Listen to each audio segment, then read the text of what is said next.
بسم الله الرحمن الرحيم. رب اشرح لي صدري ويسر لي أمري واحلل عقدة من لساني يفقهوا قولي. الحمد لله وكفى وسلام على سيد الأنبياء والمرسلين. أما بعد فأعوذ بالله من الشيطان الرجيم. بسم الله الرحمن الرحيم. يا أيها الذين آمنوا كتب عليكم الصيام كما كتب على الذين من قبلكم لعلكم تتقون. صدق الله العظيم وصدق رسوله النبي الكريم الأمين.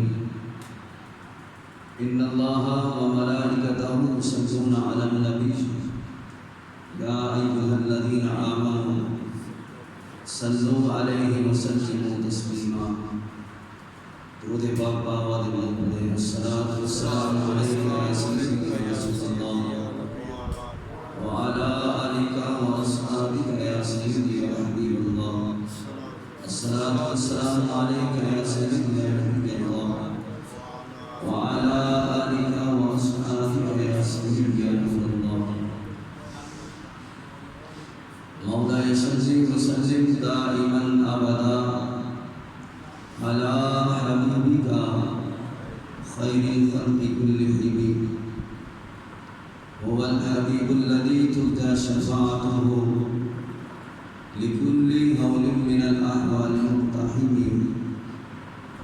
يا أكرم الخلق ما لمن ألوذ به سواك عند حلول الحادث الأمامي.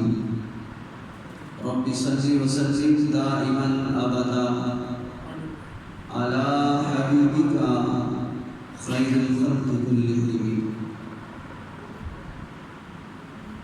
خالق کائنات جل جلالہ وعمر والہ وآدم برہانہ وآدم شانہ کی حمد و ثنا اور اس کے پیارے حبیب حضور پرنور شافع یوم النشور دستگیر جہاں غمگسار زمان سید سرورہ حامد قصا قائد المرسلین شفیع المسلمین رحمت للعالمین جناب احمد مصطفیٰ حضرت محمد مصطفیٰ صلی اللہ تعالی علیہ وسلم کی بارگاہ میں ہدیہ درود و سلام عرض کرنے کے بعد رب کائنات جل شانہ کا بےحد فضل عظیم ہے کہ آج اللہ کی توفیق سے نماز جمعۃ الوداع ادا کرنے کے لیے ہم سب دوست حاضر ہیں. دعا ہے خالق کائنات جل شانہ میری اور آپ کی اس حاضری کو اپنی بارگاہ میں شرف قبولیت عطا فرمائے اور خصوصاً رب کائنات جل شانہ مجھے حقیقت بیان کرنے کی اور ہم سب کو سن کر اس پر عمل کرنے کی بھی اللہ توفیق عطا فرمائے. حضرات محترم، آج ماہ رمضان مبارک کا آخری جمعہ ہے. ابھی چند دن پہلے ہم اعلان کر رہے تھے کہ مبارک ہو ماہ رمضان کا چاند نظر آ چکا ہے اور دیکھتے ہی دیکھتے لمحے بھر میں مہینہ گزر گیا. خوش نصیبوں نے اپنے رب کو منانے کے لیے اپنے رب کی خوشنودی حاصل کرنے کے لیے اس ماہ رمضان کے روزے رکھے، ماہ رمضان میں عبادت کی، اللہ کو راضی کرنے کے لیے جس قدر ہو سکا اہتمام کیا گیا. اللہ تمام مسلمانوں کی عبادات کو اپنی بارگاہ میں شرف قبولیت عطا فرمائے. یہ اللہ تعالیٰ جل شانہ کا ہمارے اوپر فضل اور احسان ہے کہ خالق کائنات جل شانہ نے ہماری بخشش و نجات کے لیے ماہ رمضان کا مقدس مہینہ ہمیں عطا فرمایا ہے۔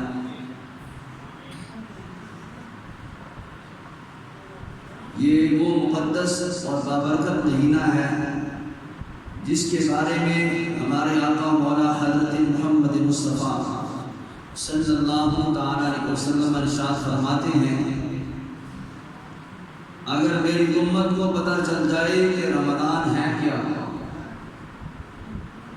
تو پھر میرا امتی یہ خواہش کرے کہ سارا سال ہی رمضان رہے گا۔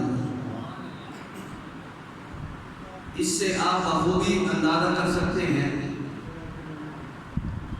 کہ ماہ رمضان کی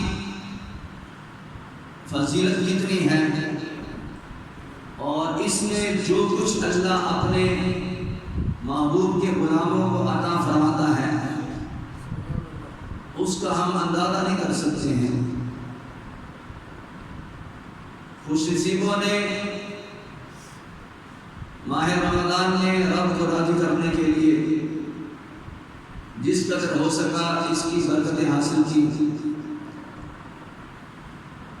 اللہ کو راضی کرنے کے لیے روزے بھی رکھے گئے، عبادت بھی کی گئی، راتوں کا قیام تراویح کی صورت میں ہوا، نوافل ادا کیے گئے، صدقہ خیرات کیا، ذکر و اذکار ہوا، تلاوت قرآن پاک کی گئی۔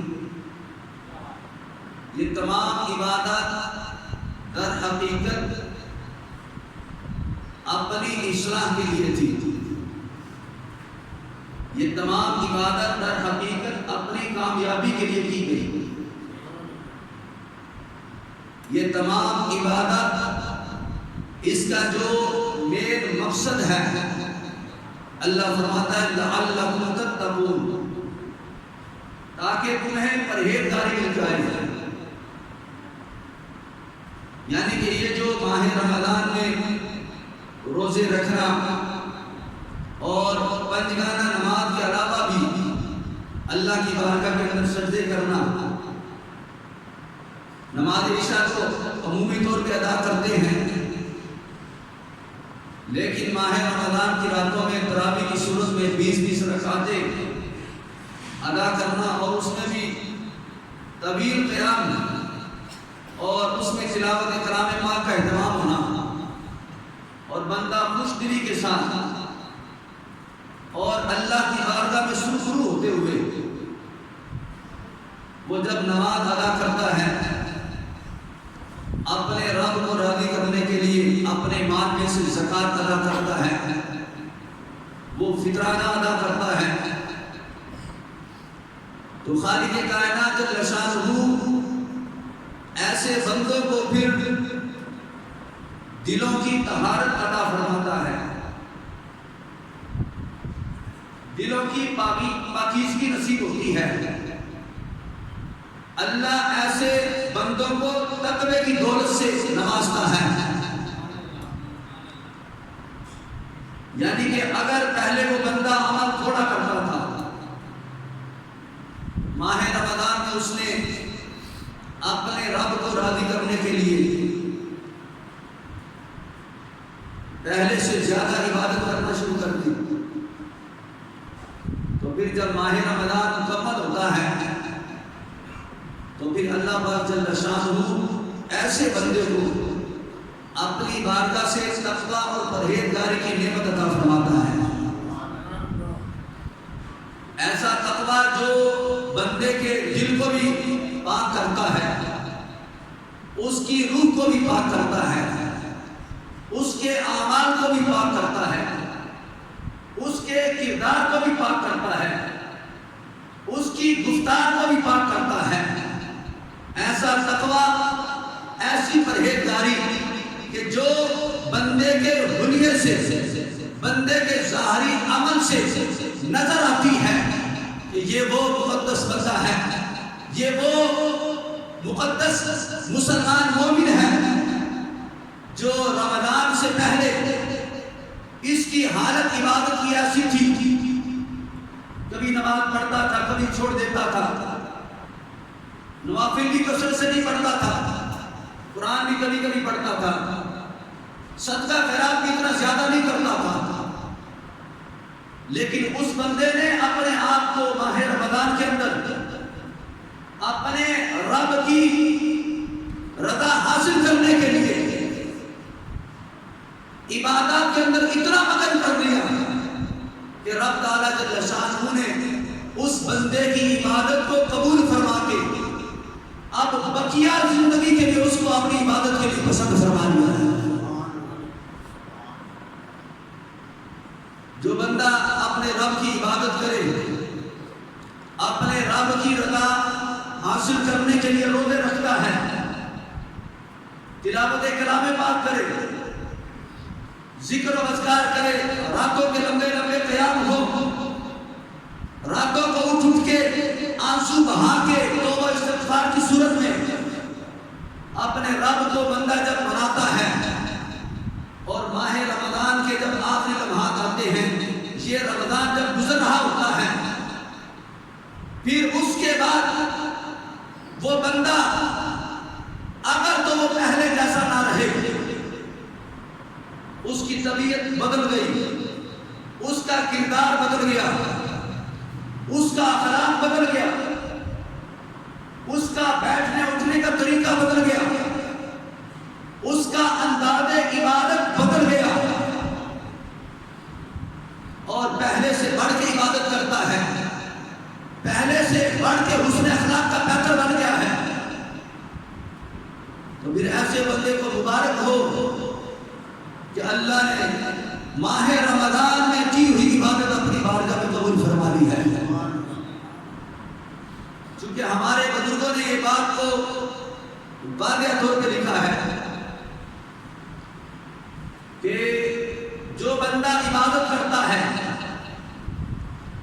اپنے رب کی خوشنودی حاصل کرنے کے لیے، اور عبادت کے بعد اس بندے کے کردار میں، اخلاق میں، اعمال میں اگر تبدیلی آ جاتی ہے تو پھر سمجھ لو امید ہے کہ اللہ نے اس کی پہلے کی ہوئی عبادت اپنی بارگاہ میں قبول فرما لی ہے۔ لیکن اگر ایک بندہ نماز پڑھتا ہے، روزہ رکھتا ہے، تلاوت کلام پاک کرتا ہے، صدقہ خیرات بھی کیا، سب کچھ کیا، لیکن جہاں سے چلا تھا ادھر ہی کھڑا ہے، جیسا پہلے تھا ویسا بعد میں ہے، نہ کردار میں فرق آیا، نہ اعمال میں فرق آیا، نہ اس کے جناب عبادت کے اندر فرق آیا ہے، تو پھر اس کو سمجھنا چاہیے، اس کو فکر کرنی چاہیے، کہیں ایسا تو نہیں کہ میری عبادت کو رد کر دیا گیا ہو، کہیں ایسا تو نہیں کہ کہیں اللہ نے میرے سجدے قبول نہ کیا ہو، کہیں ایسا تو نہیں کہ میری راتوں کی لمبی لمبی عبادتیں، راتوں کے لمبے لمبے جو قیام تراویح کی صورت میں 1.5 گھنٹہ میں نے کھڑے ہو کے اپنے رب کو منانے کے لیے میں نے قیام کیا، سجدے کیے، سارا دن بھوک اور پیاس کو برداشت کیا، لیکن رمضان جاتا ہے، بندہ جیسے تھا ویسے کا ویسے ہی ہے، جیسے پہلے من مرضی کی عبادت کی جاتی تھی، پہلے بھی کبھی 2 پڑھتا تھا نمازیں، کبھی 3 پڑھتا تھا، کبھی 1 پڑھی، کبھی سارا دن ہی عبادت کے بغیر گزار دیا، اور رمضان کے بعد بھی اگر اس کی یہی صورتحال ہے تو پھر ایسے بندے کو فکر کرنی چاہیے کہیں رمضان کی سارے مہینے کی محنت کہیں ضائع تو نہیں کہیں ہو گئی ہے، کہ رمضان میں تو بڑی محنت کے ساتھ، شوق کے ساتھ، لگن کے ساتھ عبادت کرتا تھا، اب جو ہی رمضان گزرا ہے تو پھر وہی بس مسجد کی عبادت، دل کیا تو نماز پڑھ لی، دل کیا تو صدقہ خیرات کر لیا، دل کیا تو تلاوت کلام پاک کر لی، کرنا کوئی خبر نہیں، کوئی خیال نہیں۔ ایسے بندے کو فکر کرنی چاہیے، ایسے بندے کو اپنے اعمال کا جائزہ لینا چاہیے، کہیں کوئی غلطی ضرور ہوئی ہے جس کی وجہ سے اس کی عبادت اس سے چھن گئی، کہیں کوئی کوئی کوتاہی اس بندے نے ضرور کی ہے کہ جس کی وجہ سے اس کو دوبارہ سجدوں کی توفیق نہیں مل رہی. یہ عبادت کے اندر لذت کا ختم ہو جانا یا سجدوں کی توفیق نہ ملنا، یہ یقیناً بندے کا کوئی ایسا عمل ہوتا ہے، کوئی ایسا فعل ہوتا ہے جس کی نحوست کی وجہ سے اس بندے سے عبادت کی توفیق چھین لی جاتی ہے. اس لیے خصوصیت کے ساتھ جب ماہ رمضان کی آخری رات آئے، ہو سکے تو بندہ ہر لمحے جب موقع ملے بندے کو اللہ کی بارگاہ میں توبہ کرتے رہنا چاہیے، اپنے برے اعمال سے رب کی بارگاہ میں معافی مانگتے رہنا چاہیے. لیکن خصوصیت کے ساتھ جو رمضان کی آخری رات ہوتی ہے، جس کو لیلۃ الجائزہ کہا جاتا ہے، مزدوری ملنے کی جو رات ہوتی ہے، اس رات میں خصوصیت کے ساتھ اپنی رب کی بارگاہ میں دو طرح سے دعا لازمی کرنی چاہیے. میں کس نتیجے پہ پہنچا ہوں؟ ایک تو یہ ہے کہ بندہ اپنے رب کی بارگاہ میں دعا یہ کرے کہ یا اللہ رمضان کے اندر کہیں کمی ہوئی، کہیں کوئی ایسا عمل ہوا جو تجھے ناراض کرنے والا ہے، تو یا اللہ اپنے محبوب کا صدقہ مجھے معاف فرما دے اور میری عبادت کرنا اپنی بارگاہ میں قبول فرما دے. اور دوسری بات، اپنے رب کی بارگاہ میں یہ دعا کرنی چاہیے کہ یا اللہ جس طرح تو نے مجھے ماہ رمضان میں اپنی عبادت کے لیے پسند فرمایا، تیری توفیق سے میں تیرے گھر میں آتا رہا، تیری توفیق سے میں تجھے سجدے کرتا رہا، تیری توفیق سے میں تلاوت کلام کرتا رہا، یا اللہ تیری توفیق سے رات کو قیام تراویح کی صورت میں کرتا رہا، یا اللہ اب رمضان کے بعد بھی مجھے اسی طریقے سے اپنی عبادت کے لیے پسند فرما لینا.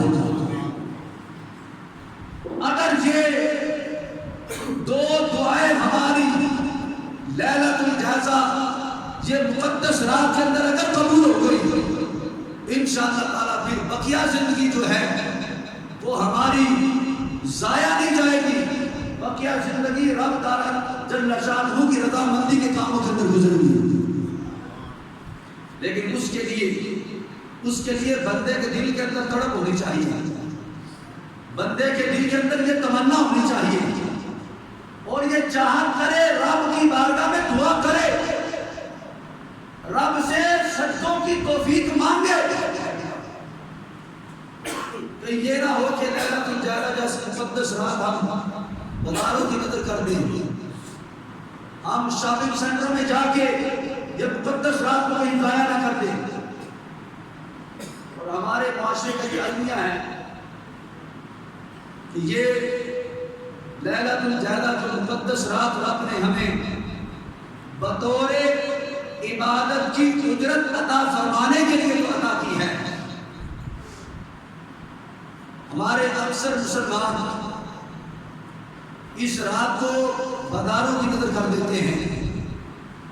ایک تو ہے کہ ضرورت کے پیش نظر بازار جانا، لیکن جو زیادہ دیکھنے میں آیا ہے، جو رمضان کی جو آخری رات ہوتی ہے، جس کو سادہ لفظوں میں چاند رات بولا جاتا ہے،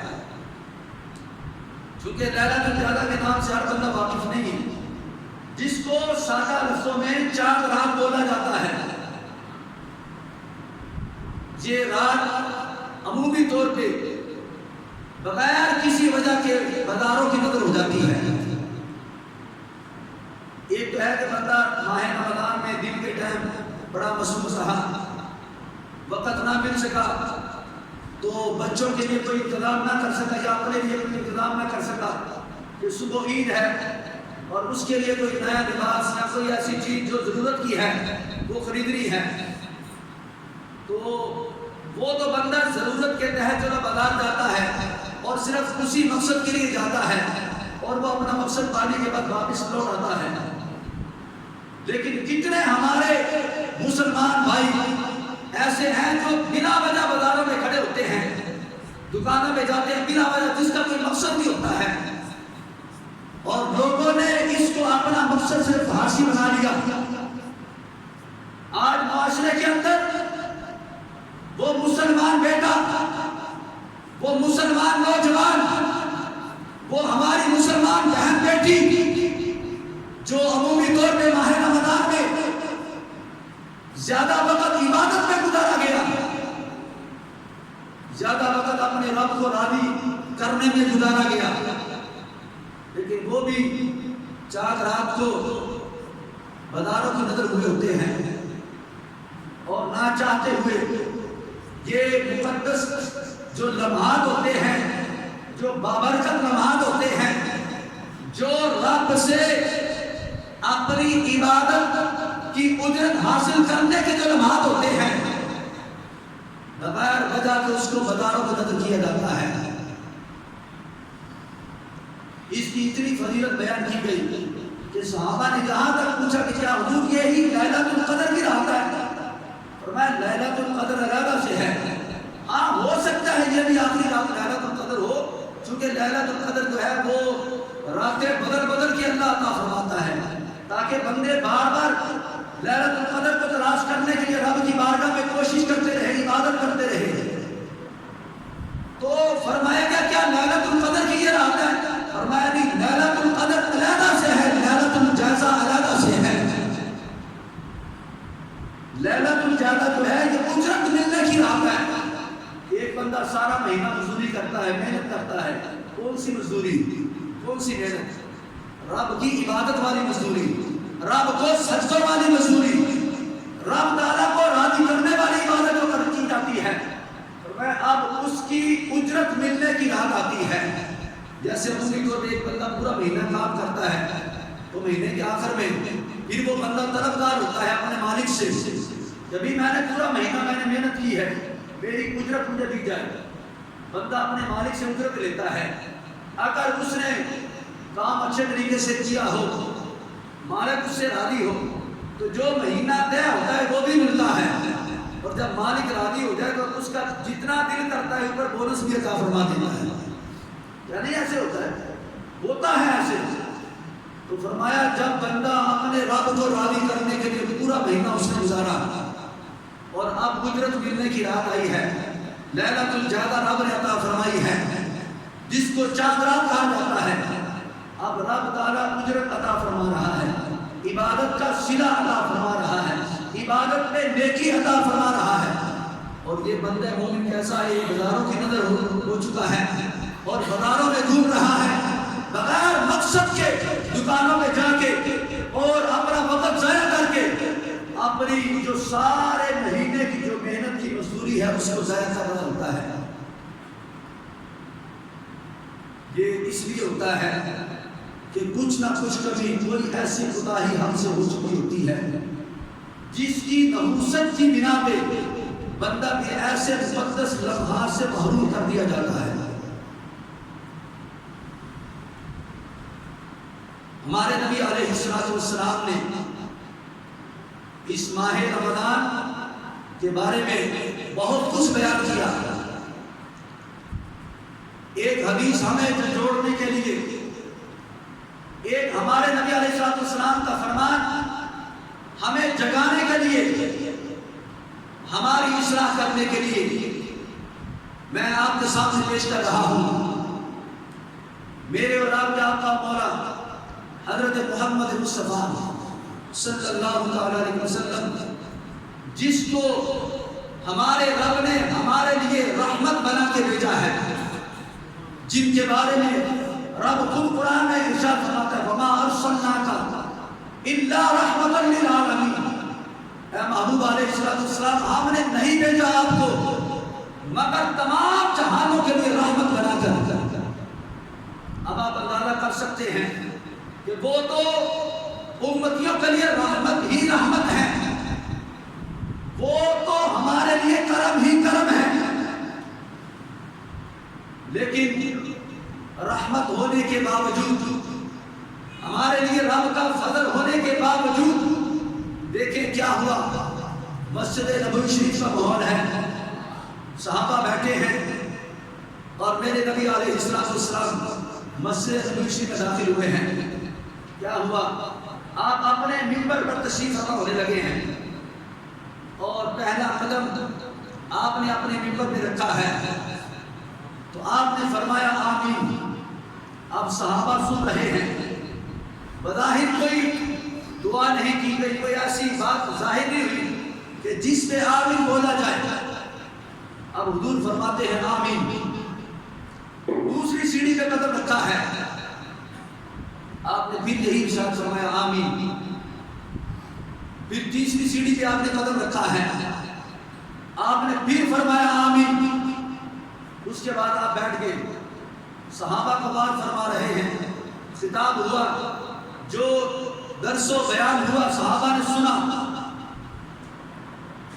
جب بات مکمل ہوئی صحابہ نے سوال کر دیا، یا نبی اللہ صلی اللہ علیہ وسلم، آج سے پہلے ہم نے کبھی نہیں دیکھا کہ آپ جب منبر پہ بیٹھے ہوں، آپ نے جب قدم رکھا ہو تو آپ نے ہر سیڑھی پہ ہر قدم پہ آپ نے آمین بولا ہو۔ آج کیا وجہ ہوئی؟ آج آپ نے پہلا قدم رکھا تو فرمایا آمین، دوسرا قدم رکھا تو فرمایا آمین، تیسرا قدم اٹھایا تو فرمایا آمین۔ اس کی وجہ کیا ہے؟ تو سنو ذرا، رحمت والے آقا مولا حضرت محمد مصطفیٰ صلی اللہ علیہ وسلم کیا ارشاد فرماتے ہیں؟ فرمایا ابھی جبریل امین علیہ السلام آئے تھے، انہوں نے 3 بد دعائیں کی ہیں۔ بد دعا کرنے والا فرشتوں کا امام ہے، فرشتوں کا سردار ہے، اور فرمایا بد دعا کرنے والا حضرت جبرائیل امین ہے، اور فرمایا اس کی دعا پر میں نے آمین کہا ہے۔ اب آمین کہنے والے امام الانبیاء ہیں، نبیوں کے سردار ہیں، اور بد دعا کرنے والا فرشتوں کا سردار ہے۔ اب مجھے بتاؤ، جس کے لیے بد دعا کی جا رہی ہوگی اور جس کے لیے حضور آمین کہہ رہے ہوں گے، وہ بندہ کیسے ہلاکت سے بچ سکتا ہے؟ اس بندے کے لیے نجات کے راستے بند ہو جاتے ہیں، وہ بندہ رب کی بارگاہ کے اندر مردود ہو جاتا ہے۔ اب وہ بد دعا کیا ہے؟ اب ہمارے آقا مولا حضرت محمد مصطفیٰ صلی اللہ علیہ وسلم ارشاد فرماتے ہیں، فرمایا میں نے پہلے سیڑھی پہ قدم رکھا، جبریل امین علیہ السلام نے فرمایا اے محبوب علیہ السلام، جو بندہ ماہ رمضان کو پالے، اس کی زندگی میں ماہ رمضان آ جائے اور وہ ماہ رمضان میں اپنے رب کو راضی نہ کر سکے، اپنے رب سے نجات کا پروانہ حاصل نہ کر سکے، فرمایا وہ بندے کی ناک خاک آلود ہو جائے، وہ بندہ رسوا ہو جائے، وہ بندہ بدنام زمانہ ہو جائے۔ تو میرے محبوب علیہ السلام فرماتے ہیں میں نے بس کہہ دیا آمین۔ ہمیں ماہ رمضان دیا گیا، ہم نے اپنی زندگی میں کتنے رمضان پا لیے، جس کی جتنے سال زندگی اتنے رمضان رب نے اس کو عطا کیے۔ کوئی 20 سالہ جوان ہے تو کوئی 70 سالہ بوڑھا ہے، بچپن سے لے کے آج کے اس رمضان تک کتنے رمضان ہمیں عطا کیے رب نے، اور جوانی کی ابتدا سے لے کے اب تک جتنے رمضان گزرے، یہ در حقیقت ہمارے لیے بخشش و نجات کا ایک ایسا سنہری موقع تھا جن کو رب نے پسند فرما لیا یا جنہوں نے رب کو راضی کر لیا، اللہ نے ان کے ان موقعوں کو پھر ضائع نہیں کیا۔ کسی کو جوانی کے بعد سے لے کے اب تک 10 رمضان ملے، کسی کو 20 رمضان ملے ہوں گے، کسی کو 30 رمضان مل گئے، کسی کو 50 رمضان مل گئے۔ تو گویا کہ جتنے رمضان ملے، جتنے موقع ملے، اللہ نے ہر موقع پر اس بندے کے لیے رضامندی کا پروانہ لکھ دیا ہے۔ لیکن اس کے برعکس میرے محبوب فرماتے جس کو رمضان مل گیا اور پھر بھی اس نے رب کو راضی نہ کیا، رب سے اپنی بخشش نہ کروا سکا، تو پھر وہ بندہ تیار ہو جائے رسوا ہونے کے لیے، ذلیل ہونے کے لیے۔ وہ بندہ رب کی بارگاہ سے مردود ہو چکا ہے، جس نے رب سے رمضان تو لیا لیکن رب کو راضی نہ کر سکا۔ آج کتنے ہیں جن کی زندگی میں رمضان آ چکا اور انہوں نے یہ رمضان کو غفلت کے اندر گزار دیا۔ کتنے ایسے ہیں جنہوں نے ماہ رمضان میں بھی نماز اپنی مرضی سے نہ کی، رب کے حکم کے مطابق نہ پڑھی۔ کتنے بندے ایسے ہیں جنہوں نے روزہ بھی رکھا تو اپنی مرضی سے رکھا، میرا من کرے گا تو میں رکھوں گا، میری طبیعت چاہے گی تو میں روزہ رکھوں گا ورنہ نہیں رکھوں گا، اور آگے سے ہیلے بہانے اپنی مرضی کے مسئلے نکال لیے۔ کبھی بیماری کا بہانہ بنا لیا، کبھی کام کا بہانہ بنا لیا، کبھی کمزوری کا بہانہ بنا لیا۔ یہ ہمارے خود ساختہ بہانے جنہوں نے ہمیں رب کی بارگاہ سے مردود کر دیا۔ وہ بندہ کتنا بد نصیب ہے جو خود ساختہ بہانے بنا کے اس نے رمضان کو ضائع کر دیا، اور وہ ایسا بندہ رب کی پکڑ کے باعث رب کی پکڑ کے اندر آ گیا۔ وہ بندہ جو ہے جس نے رمضان کو پایا، نہ مکمل روزے رکھ سکا، نہ قرآن کی تلاوت صحیح معنوں میں کر سکا، نہ ماہ رمضان میں صحیح معنوں میں تراویح ادا کر سکا، نہ وہ خوش دلی کے ساتھ وہ صدقہ خیرات کر سکا، نہ اس نے اپنے کردار سے اپنے رب کو راضی کیا، نہ اپنے اعمال سے رب کو راضی کیا۔ وہ اپنی مرضی کی زندگی گزارتا رہا جیسے رمضان سے پہلے تھا۔ رمضان میں بھی ویسے ہی بس اس نے عمل کیے، بس تھوڑا بہت اس نے چینجنگ کی۔ اب رمضان کے بعد اللہ توفیق عطا فرما دے تو وہ بندہ عبادت کرے، ورنہ پھر اپنی مرضی ہے۔ جو بندہ رمضان کے بعد نہیں بدلا تو پھر اس بندے کو سمجھ جانا چاہیے جو میرے مصطفیٰ نے آمین کہا ہے، یہ بندہ پھر اس کا حقدار ہو گیا ہے۔ جس نے اپنے رب کو راضی نہیں کیا ہے، اگر راضی کر لیتا اپنے رب کو تو پھر رمضان کے بعد بھی اللہ اس کو سجدوں کی ضرور توفیق عطا فرماتا۔ اس رمضان سے پہلے جو رمضان گزرا ہے، ذرا تھوڑی دیر کے لیے اس کا جائزہ لے کے دیکھیں، اس میں ہم نے جتنی عبادت کی، کیا اس کے بعد بھی ویسے ہی عبادت کرتے رہے؟ چلو رمضان کے روزے تو گزر گئے، کیا نمازیں بھی گزر گئی؟ کیا صدقہ خیرات بھی رمضان تک محدود تھا؟ کیا تلاوت کلام پاک بھی رمضان تک محدود تھی؟ کیا ذکر و اذکار تسبیحات بھی رمضان تک محدود تھی؟ یہ ساری عبادت تو رمضان کے علاوہ بھی ہے۔ جیسے پنجگانہ نماز رمضان میں فرض ہے، ایسے ہی پنجگانہ نماز رمضان کے بعد بھی فرض ہے۔ وہی اذانیں ہیں، وہی صلاۃ ہے، وہی تسبیحات ہے، وہی نماز میں فاتحہ ہے، وہی قرآن کی تلاوت ہے، وہی سجدوں کی تسبیح ہے۔ جو رمضان میں سجدوں کی تسبیح پڑھتے ہیں وہی رمضان کے بعد بھی ہے۔ تو فرق بتائیں کہاں پہ ہے کہ ہم رمضان میں تو عبادت کرتے ہیں، رمضان کے بعد چھوڑ دیتے ہیں؟ آخر وجہ کیا ہے؟ وجہ وہی ہے جو حضرت جبرائیل امین علیہ السلام نے بددعا کی اور میرے مصطفیٰ نے آمین کہہ دیا۔ جس کو رمضان کے بعد سجدوں کی توفیق نہ ملی وہ بندہ گویا کہ رب کی بارگاہ سے مردود ہو چکا ہے۔ ہمیں اپنی فکر کرنی چاہیے، ابھی چند دن ابھی بقیہ ہے، اپنے رب کی بارگاہ میں توبہ کریں۔ اپنی رب کی بارگاہ سے یہ دنیا کی نعمتیں مانگنے سے بہتر ہے بندہ رب کی بارگاہ میں سجدوں کی توفیق مانگے۔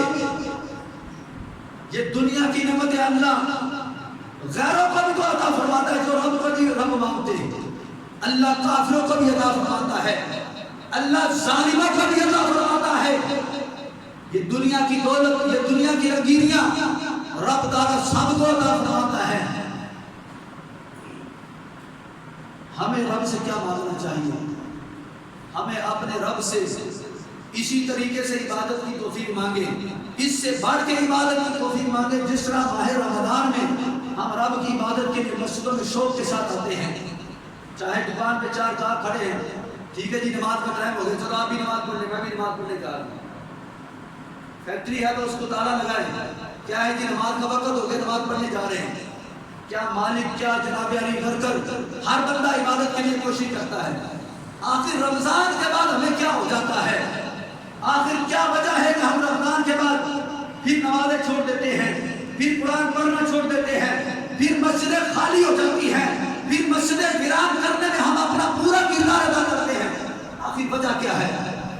کون سی ایسی چیز ہے جو ہمیں عبادت سے محروم کر دیتی ہے اور ہمیں مسجدوں سے نکال دیتی ہے؟ آخر وجہ کیا ہے؟ میں تو اس نتیجے پر پہنچا ہوں، ہمارا کوئی ایسا برا عمل ہے، ہمارے اندر کوئی ایسی بری خصلت ہے جس نے ہمارے اعمال کو، ہمارے کردار کو، ہماری عبادت کو اتنا کھوکھلا کر دیا، اتنا ضائع کر دیا کہ اب ہم جو ہیں وہ اپنی عبادت کے، اپنے رب کی عبادت کے لیے شاید ہم اس قابل نہیں رہے کہ اللہ ہمیں رمضان کے بعد پھر ہمیں آج مسجد میں آنے کی توفیق نہیں عطا فرماتا۔ یاد رکھو، نہ میں اپنی مرضی سے نماز پڑھتا ہوں، نہ آپ اپنی مرضی سے نماز پڑھتے ہیں، یہ رب تعالیٰ کی چاہت ہے، رب کی پسند ہے۔ رب جس کو پسند کرتا ہے اس کو سجدوں کی توفیق عطا فرماتا ہے۔ تو حضور علیہ السلام نے فرمایا جو بندہ اپنے رب کو راضی نہیں کر پاتا، فرمایا ایسا بندہ جو ہے پھر وہ ہلاک ہو جائے۔ فرمایا میں نے کہا دیا بس آگے ٹھیک ہے، پھر ایسے بندے کو ہلاک ہو جانا ہی چاہیے۔ آج ذرا توجہ کرے اپنے ملکی حالات کے اوپر، کیا ہم بہت شاد و آباد ہیں؟ ہم بہت خوش و خرم زندگی گزار رہے ہیں؟ اس سے بڑھ کے ہلاکت اور کیا ہوگی؟ اس سے بڑھ کے محرومی ہمارے لیے اور کیا ہوگی؟ ایک بندہ 50,000 کماتا ہے وہ بھی روتا ہے، ایک بندہ لاکھ کماتا ہے تو وہ بھی روتا ہے،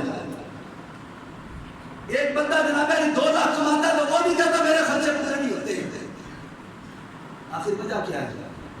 کہ وہی محرومی ہے، وہی بد دعا کا اثر ہے۔ آج اس پاکستان کے اوپر، آج یہ پاکستان کی عوام یہ بظاہر دنیا حاصل کرنے کے لیے کتنی کوشش کرتی ہے۔ آج بازاروں کو دیکھ لو، آج جناب دکانوں کو دیکھ لو، آج منمانی کی زندگی گزارتے ہوئے آج بازاروں میں ہماری عورتیں کس قدر کثرت سے پائی جاتی ہیں، جن کے لیے کہا گیا تھا کہ یہ گھروں کی زینت ہے، یہ گھروں میں رہیں، ان کی عبادت بھی گھر میں ہے، ان کے سجدے بھی گھر میں ہے، ان کا جناب قرآن پڑھنا بھی گھر میں ہے، ان کی اونچی آواز بھی گھر سے باہر نہ جائے۔ آج وہ ہماری ماں، آج وہ ہماری بیٹی بازاروں کی زینت بن چکی ہے۔ اتنے مرد نہیں بازاروں میں جتنی کثرت سے عورتیں پائی جاتی ہیں۔ اب مجھے بتاؤ یہ ہماری یہاں پہ ناکامی کی وجہ کتنی بڑی واضح ہو رہی ہے اور جس کی ہمیں خبر ہی نہیں ہے۔ ہم خود کہتے ہیں اچھا بھی میں نماز پڑھنے جا رہا ہوں اور سبزی تم خود باہر سے بازار سے لے آنا جاتی، میں مسجد میں جا رہا ہوں تو بچوں کو اسکول سے تم خود لے آنا جاتی۔ ایسا نہیں ہوتا، میں کام پہ جاتا ہوں تو پیچھے سے جناب گھر والی وہ بازار جا رہی ہے سودا لینے کے لیے، بازار شاپنگ کرنے کے لیے جائے۔ آخر مرد کو کیا ہو گیا؟ آخر یہ باہر کی ذمہ داریاں تو اللہ نے مرد کو عطا کی ہیں، یہ ایک مرد کی ذمہ داری ہے گھر کے باہر کے جتنے بھی کام کاج ہے وہ کرے، گھر کے اندر کے کام کاج عورت کے ذمہ ہے وہ کرے۔ لیکن آج الٹ کام ہو گیا، باہر کی ذمہ داریاں بھی عورت کو ہم نے دے دی، نتیجے میں کیا نکلا؟ آج فحاشی عام ہو گئی، بے حیائی عام ہو گئی، آج بدکاری عام ہو گئی، بد نگاہی عام ہو گئی، گناہوں کا سلسلہ اتنا کثرت سے ہو گیا ہے، آج گناہ کو گناہ سمجھا ہی نہیں جاتا ہے۔ آج اس طرف ہماری توجہ نہیں ہے تو یہ اسی بد دعا کا اثر ہے کہ آج ان برے اعمال کی بنا پہ آج ہمارا عبادت کرنے کو دل نہیں کرتا ہے، چونکہ معاشرہ بد نگاہی کی وجہ سے اور برے اعمال کی وجہ سے اتنا بدبودار ہو چکا ہے کہ جہاں سے قرآن کی تلاوت آئے، جہاں سے مسجد سے اذان کی آواز آئے، اس بدبودار ماحول کے اندر وہ اذان، وہ تلاوت قرآن، وہ نبی کا فرمان ہمارے دل میں اثر نہیں کرتا ہے، ہمارے کانوں کو وہ اس بات کی سمجھ نہیں لگتی۔ وجہ کیا ہے؟ سننے تو گندگی سنتے ہیں، سنے تو گندگی سنتے ہیں۔ اب جب ہمارے جو اعضاء ہیں یہ گندگی سے بھرپور ہیں، اب یہاں پہ قرآن کی لذت کون محسوس کرے؟ یہاں پہ جناب اذان کی لذت کون محسوس کرے؟ یہاں پہ میرے نبی کے فرامین کی لذت کون محسوس کرے؟ وجہ یہی ہے، ہمارے کان گندے ہو گئے، ہماری آنکھیں گندی ہو گئی، ہمارے اعمال سیاہ ہو گئے، ہمارے دل جو ہے گناہوں کی وجہ سے وہ سیاہ ہو چکے ہیں. آج رمضان کے بعد اسی وجہ سے ہمارے اوپر ان نیک اعمال کا، نیک باتوں کا اثر نہیں ہوتا، اور پھر ہم کہتے ہیں جناب علی حالات ایسے ہو چکے ہیں، معاشرہ ایسے ہو چکا ہے، حکومت ایسے ہو چکی ہے، یہ کام ایسے ہو گیا تو یہ کام ایسے ہو گیا. یہ سب کچھ ہمارے اعمال کا نتیجہ ہے. اگر ہم آج درست ہو جائیں، ہم آج اپنی اصلاح کر لیں تو خدا کی عزت کی قسم ہے آج بھی معاشرہ ویسا ہی بن سکتا ہے جب حضرت عبدالعزیز بن مالک رضی اللہ تعالیٰ عنہ کے دور میں تھا، کہ جب آپ کے دور کے اندر اتنا جناب عدل و انصاف عام تھا کہ ایسے دور کے اندر، ایسے ماحول کے اندر اگر کسی کو زکوٰۃ دینے کے لیے کوئی بندہ ارادہ کرتا تو زکوٰۃ لینے والا نظر نہیں آتا تھا. صدقہ خیرات کرنے کے لیے دور دور تک کا سفر کرنا پڑتا تھا. کوئی غریب مل جائے تو اس کو صدقہ دیا جائے، کوئی مفلس مل جائے اس کو زکوٰۃ ادا کی جائے. زکوٰۃ لینے کے لیے، دینے کے لیے کوئی ایسے بندے نہیں ملتے تھے. آج ہر دوسرا بندہ کہتا ہے کہ بس ٹھیک ہے پیسہ آنا چاہیے جیسے بس یہ آئے. حالات تو بھی خراب ہونے ہیں. تو اس لیے اگر ہم یہ چاہتے ہیں ہمارا معاشرہ درست ہو جائے، ہمارے حکمران اچھے ہمارے پر مسلط ہو، تو پھر اس کے لیے ہمیں اپنے اعمال کا محاسبہ کرنا پڑے گا. ہم نے ہر بات کا ذمہ دار جو ہے وہ شیطان کو ٹھہرا دیا، یا ہم نے ہر بات کا ذمہ دار حکمران کو ٹھہرا دیا، اور ہم درمیان سے بری ذمہ ہو گئے. نہ تو گناہ میں اپنی مرضی سے کرتا، گناہ جو کرواتا ہے شیطان کرواتا ہے.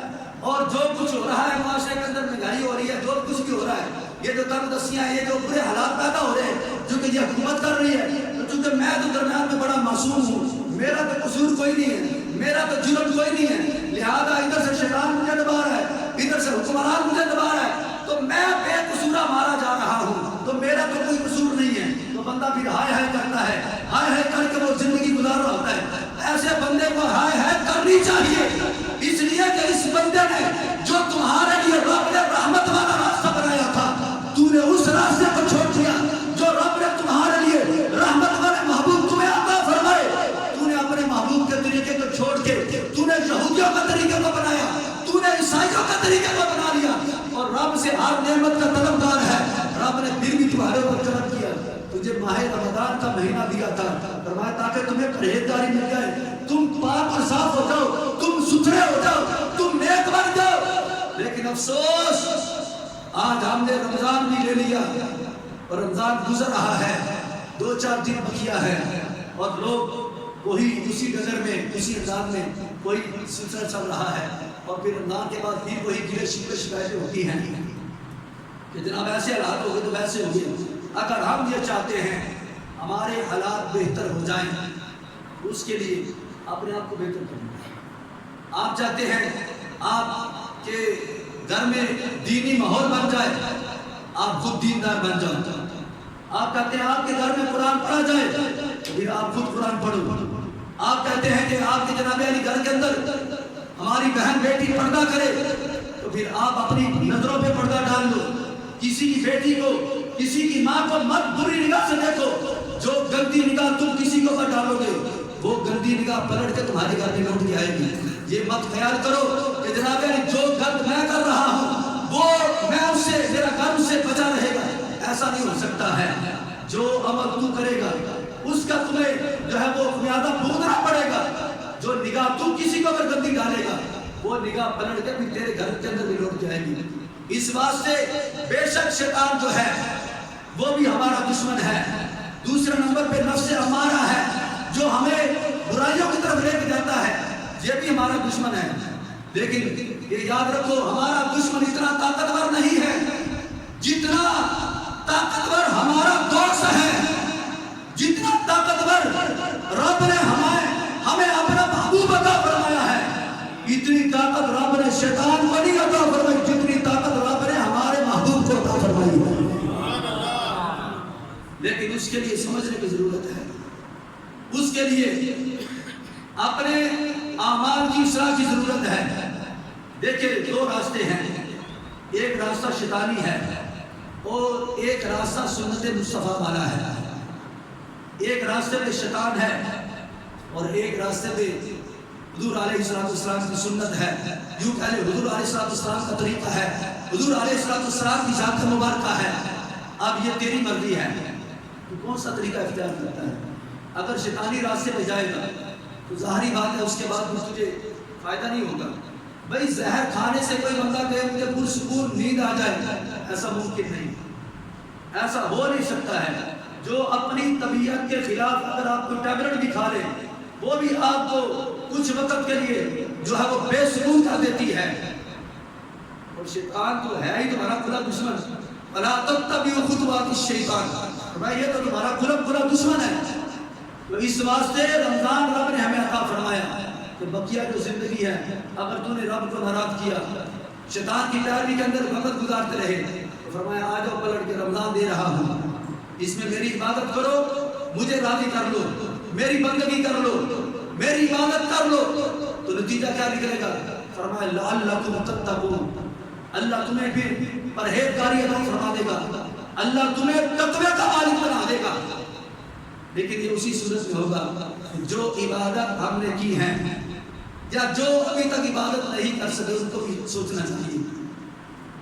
بقیہ جو زندگی ہے، بقیہ یہ چند لمحات رہ گئے ہیں رمضان کی، اس کو کوشش فرمائیں کہ رب کی عبادت کے اندر گزارا جائے۔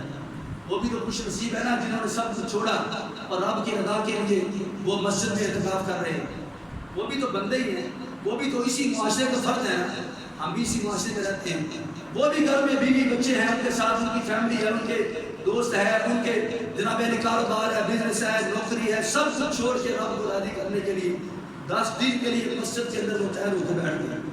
تو کیا ہم نمازوں کے لیے مسجد میں نہیں آ سکتے؟